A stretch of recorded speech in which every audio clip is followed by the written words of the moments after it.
Ladywalk presents an exclusive variety of dresses for marriage party and functions. It has immense variety of unstitched, stitched suits, kurtis in an economic range. Rani Committee Wali Gali, Ruri Bazaar, Sirsa. Contact number 9254660333. मेरा concern, मेरा जो सरोकार है वो हमारे आम आदमी के सामने इस महामारी के दौरान जो भयावह स्थिति खड़ी हो गई है, जो हमारी सरकार के नकारापन के कारण जो लोग मरने को मजबूर हो रहे हैं, मैं उस विषय में आप लोगों से कुछ बातें कहना चाहता हूँ। इससे पहले कि मैं अपनी और बात रखूँ, मैं हमारे लोगों से, ख़ास तौर पे गांव में रहने वाले लोगों से एक विनती करना चाहता हूँ कि भाइयों, अपने आप को संभालो, अपने घर में रहो, सोशल डिस्टेंसिंग का और कोविड के जो नियम हैं उनका पालन करो। ये मत समझना कि कोई आपको सेवाएं मुहैया करा देगा, कोई आपको अस्पताल में बेड मुहैया करा देगा, कोई ऑक्सीजन मुहैया करा देगा। बिल्कुल ऐसी उम्मीद लगा के किसी के सहारे मत रहना। केवल और केवल ठीकरी पैरे के आदेश आपको दिए जाएंगे, उसमें भी आपको परेशानियां आने वाली हैं। इसलिए अपने आप को संभालने के लिए, अपने परिवार को बचाने के लिए एक ही मात्र तरीका है, अपने अपने घरों में कम से कम हफ्ता और हो सके तो 15 दिन बिल्कुल घरों में कैद हो जाओ। जिंदगी है तो सब कुछ है। मैं हमारी सरकार का जो आज का ढुलमुल रवैया है, वो मेरा ख्याल सरकार ने तो हाथ खड़े कर दिए हैं कि हमारे पल्ले कुछ नहीं है। लेकिन दोस्तों, वास्तव में ऐसी बात नहीं है। सरकार की नीयत सही नहीं है। अगर सरकार की नीयत सही हो तो सरकार बहुत बड़ी चीज़ है, सरकार कुछ भी कर सकती है। लेकिन जिस प्रकार से मैं पिछले बहुत दिनों से देख रहा हूँ, अस्पतालों में ना ऑक्सीजन है, ना दवाइयाँ हैं, ना बेड हैं, और यहाँ तक कि प्राइवेट हॉस्पिटल की तो मैं बात क्या करूँ, मैं सरकारी अस्पतालों की बात करता हूँ। सरकारी अस्पतालों में भी हालात ये हैं कि जो हमारे लोग मरीज़ आते हैं उनको बाहर से भेजने की कोशिश रहती है, उनको दाखिल नहीं किया जाता। अब ये तो हमारे पब्लिक सिस्टम का हाल है।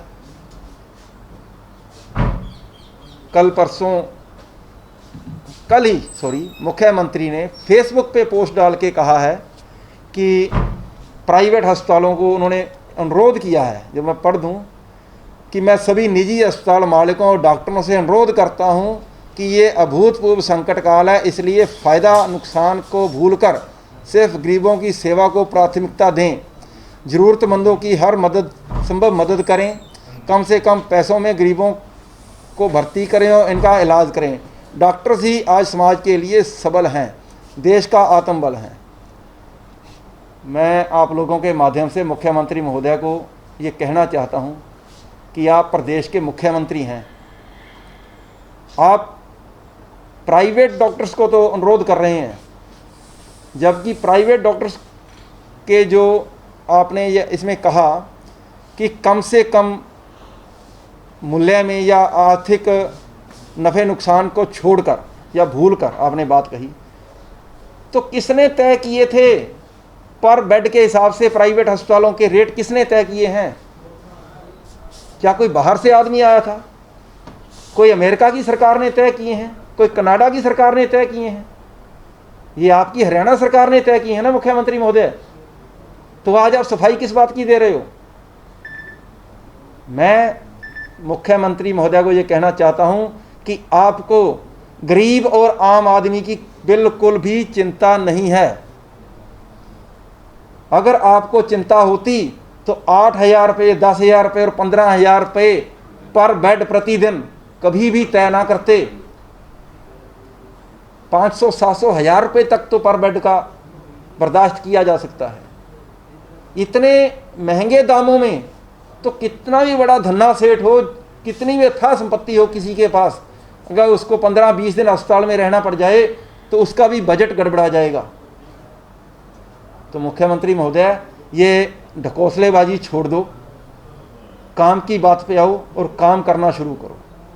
आपने अभी तक नेशनल डिजास्टर मैनेजमेंट एक्ट के तहत ना तो स्टेट अथॉरिटी बनाई है, ना आपने डिस्ट्रिक्ट लेवल पे अथॉरिटियाँ बनाई हैं, और अगर ऐसा कुछ किया है तो वो अथॉरिटियाँ कर क्या रही हैं?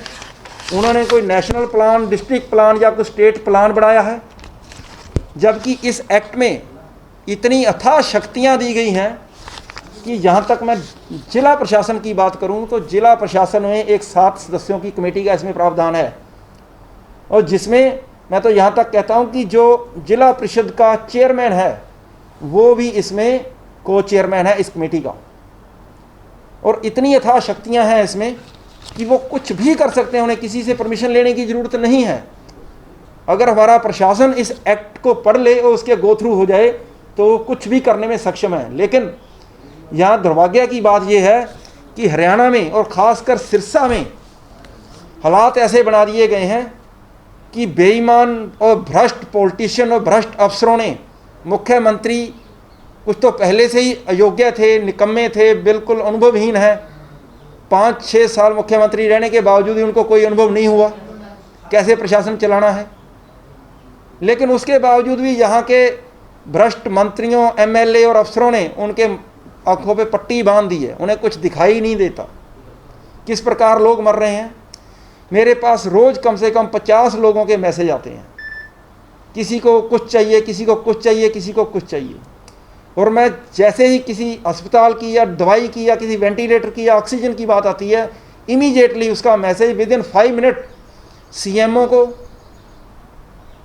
प्रशासनिक अधिकारियों को फॉरवर्ड करता हूँ और फिर फ़ोन पे उसका फॉलोअप करता हूँ।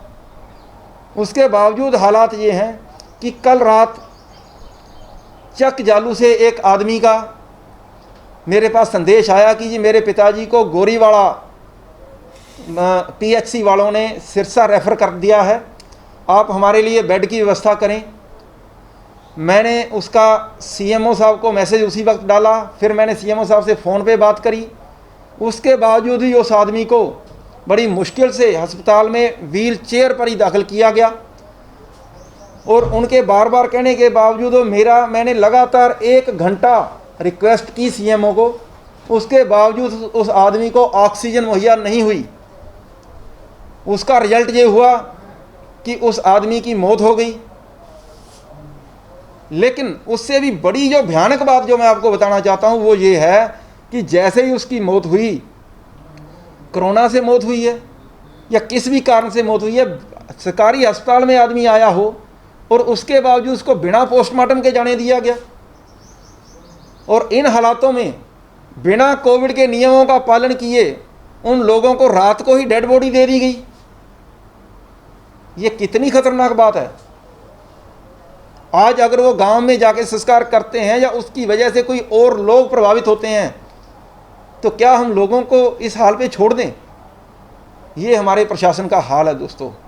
ये बहुत बड़ी ग्लेरिंग मिस्टेक है। इसमें प्रशासन को जांच करनी चाहिए, जो भी दोषी पाया जाए उसे ज़रूर सज़ा देनी चाहिए। सेकेंडली जो मैं बात कहना चाहता हूँ, यहाँ पे जो प्रशासनिक अधिकारी और जो चिकित्सा व्यवस्था से जुड़े हुए लोग हैं उनके ऊपर इतना दबाव है, जैसे मैंने पहले बताया कि चंद मंत्रियों और विधायकों ने जो सत्ता के इर्द गिर्द घूमते हैं या सत्ता में शामिल हैं, उन लोगों ने मुख्यमंत्री की आंखों पे पट्टी बांध रखी है। और यहाँ पे ऐसे ऐसे अफसरों को तुरंत प्रभाव से ट्रांसफ़र करके लगाया गया। इस महामारी के दौर में किसी की ट्रांसफ़र करना वैसे भी उचित नहीं है, लेकिन आपको पता होगा चंद रोज पहले तो यहाँ के सीएमओ की ट्रांसफ़र की गई। और आज हाल ये है कि हमारा सीएमओ कह रहा है रात मेरे को कि जी हमारे पास बेड नहीं है, मैंने एक बेड पे 2-2 आदमी सुला रखे हैं। और इनकी साइट दिखा रही है कि इतने बेड खाली पड़े हैं। अरे भाई कहीं तो पारदर्शिता ले आओ। कम से कम सच बोल दो, लोगों को ये तो बता दो कि हमारे पास बेड नहीं है, हमारे पास ऑक्सीजन नहीं है, हमारे पास दवाइयाँ नहीं है, हमारे हाथ खड़े हैं ताकि लोग अपनी व्यवस्था कर लें। आप झूठ पे झूठ बोल रहे हो कि हमारे पास ऑक्सीजन की कोई कमी नहीं है, हमारे पास इतने वेंटिलेटर हैं, हमारे इतने वेंटिलेटर वाले बेड खाली पड़े हैं, हमारे इतने सिंपल बेड खाली पड़े हैं। ये क्या है? लेकिन जैसे मैंने पहले कहा कि प्रशासनिक अधिकारियों के हाथ इतने बांध दिए गए हैं सिरसा में कि वो कोई फैसला लेने में सक्षम नहीं है। और सिर्फ चंद राजनीतिक लोग अपनी राजनीति के लिए लोगों को निशाना बना रहे हैं। इसके मेरे पास पुख्ता सबूत है। मैं पूछना चाहता हूँ, यहाँ पे एक मंत्री जी को सिरसा और फतेहाबाद का, किसी का नाम नहीं लेना चाहता मैं, सिरसा और फतेहाबाद का इंचार्ज बनाया हुआ है। भाई क्या इंचार्जशिप है उनकी? क्या कर रहे हो अपने इंचार्जशिप में?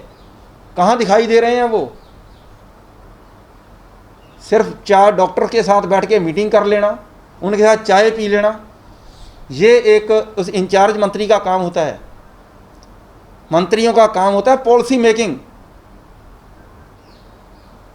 और यहाँ पे दवाइयों में केमिस्टों ने लूट मचाई हुई है। कल एक पकड़ा गया 10 रुपये का टीका 350 में दे रहा है। ये बात मैंने आज से 1 हफ्ता पहले संडे को प्रशासनिक अधिकारियों के साथ मीटिंग में मैंने कही थी कि केमिस्ट जो हैं वो लोगों को लूट रहे हैं, आप इसमें कुछ एक्शन लें। उनका जवाब ये था, जी इनका एमआरपी ऊपर से तय है, सेंटर लेवल पे एमआरपी तय है, हम क्या कर सकते हैं, हमारे हाथ बंधे हुए हैं। वास्तव में उनकी बात भी कुछ सही है। पहले तो ये है कि 8 रुपये की गोली एक जो होलसेल में केमिस्ट को मिलती है उसका एमआरपी 68 रुपये है। तो ये इतना एमआरपी तय सेंटर में किसने किया? किसने इन फार्मास्यूटिकल्स कंपनी को लोगों की लूट का अधिकार दिया? और कितने पैसे और कितना चंदा और कितना मतलब जो कहूँ कि फंड लेके या जो कहूँ कि रिश्वत लेके इतने हाई दाम जो तय किए गए, ये किसने तय किए? इसकी एक जिम्मेदारी तय होनी चाहिए। क्या हमारे लोग फार्मास्यूटिकल्स कंपनियों की लूट के ऊपर छोड़ दिए जाएंगे? इसके अलावा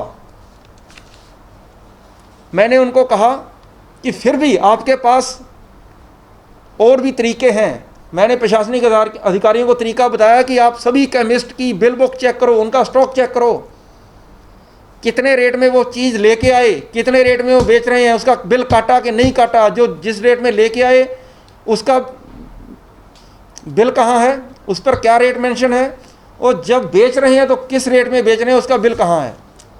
साथियों, मैं आपको बता दूं, ज़्यादातर जो केमिस्ट हैं बिल नहीं काटते, बिल किसी को नहीं देते। वो जब दवाई देते हैं बाद में 2 नंबर में बिल काटा जाता है अपनी मर्जी का, जिस पे जीएसटी लगा के जितना मूल्य है उस पर टोटल जीएसटी लगाया, अनाप थोड़े बहुत आने फाने रेटों में उसका बिल काट दिया।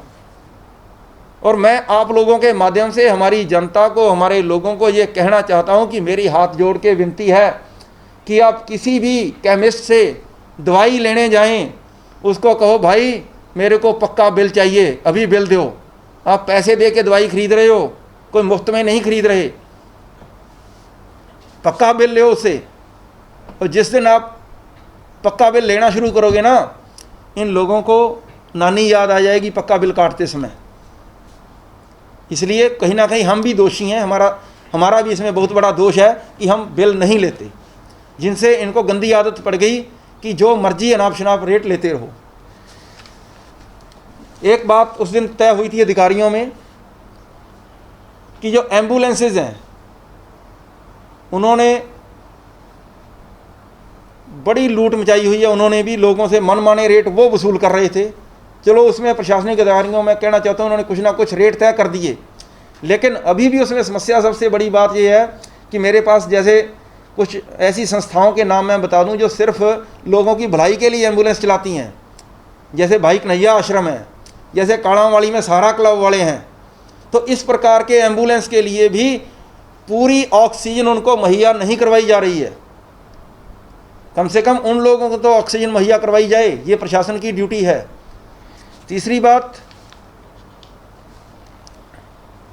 जो मैं कहना चाहता हूं कि कल कुछ प्राइवेट अस्पतालों के लोग,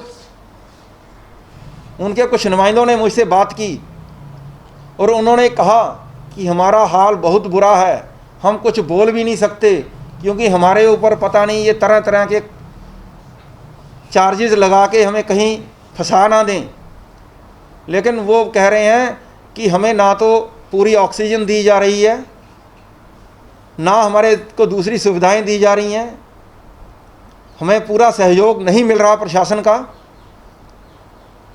अगर ऐसी बात है तो मैं प्रशासन को आपके मार्फत कहना चाहता हूं कि इस बात की ओर ध्यान दिया जाए, क्योंकि सबसे बड़ी बात यह है कि जिस आदमी से, जिस डॉक्टर से मैं इलाज करवाता हूं तो मेरा विश्वास उसी डॉक्टर पे है, चाहे वो छोटी दुकान करके बैठा है, चाहे वो बड़ा हॉस्पिटल करके बैठा है, मेरे को इससे मतलब नहीं है। विश्वास की बात है, विश्वास का ही पेशा है। जब मेरे को मेरे डॉक्टर पे विश्वास नहीं रहेगा तो मैं उसके पास इलाज कैसे करवाऊंगा। और यहाँ पे ये नहीं पता कि डॉक्टर, हम तो जो दवाई ला के दे रहे हैं क्योंकि पेशेंट अंदर है, डॉक्टर से उसका इलाज कर रहे हैं, हमें दिखाया नहीं जाता, हमें बताया नहीं जाता और पता नहीं अंदर वो दवाई दी भी जाती है कि नहीं दी जाती है, ऐसी लोगों की आशंकाएं हैं। तो इसलिए सारा मामला विश्वास का है। अगर किसी प्राइवेट डॉक्टर के ऊपर किसी आदमी को विश्वास है और उससे अगला अपना इलाज करवाना चाहता है तो उसे ऑक्सीजन मुहैया करवाई जाए। अगर कोई प्राइवेट अस्पताल गलत काम करता है तो उस पर ज़रूर सख्ती की जाए, लेकिन नाजायज़ तौर पे भी किसी पे सख्ती करना गलत है। एक तरफ तो हमारे मुख्यमंत्री इन अस्पतालों को, प्राइवेट अस्पतालों को अनुरोध कर रहे हैं और दूसरी तरफ इन अस्पतालों को परेशान किया जा रहा है। इस चीज़ के लिए मैं आपके माध्यम से ये कहना चाहता हूँ कि आप सही तरीके से काम करें, कायदे अनुसार काम करें, अपना एक नेशनल डिस्ट्रिक्ट प्लान बनाएं, जो स्टेट प्लान है वो बनाएं। और मेरा ख्याल अभी तक हमारे प्रशासन ने ऐसा कोई डिस्ट्रिक्ट प्लान नहीं बनाया है। अगर बनाया है तो उसे पब्लिक करना चाहिए। दवाइयों की सूचियाँ जो इन्होंने बनाई हैं अभी, उसके हालात ये हैं कि आप उस पर MRP चेक करना और मैं आपको थोक के भाव बता दूंगा। जो होल सेलर एक केमिस्ट को देता है मैं आपको वो रेट बता दूंगा। 4 से लेके 10 गुना तक का अंतर आपको उसमें मिलेगा।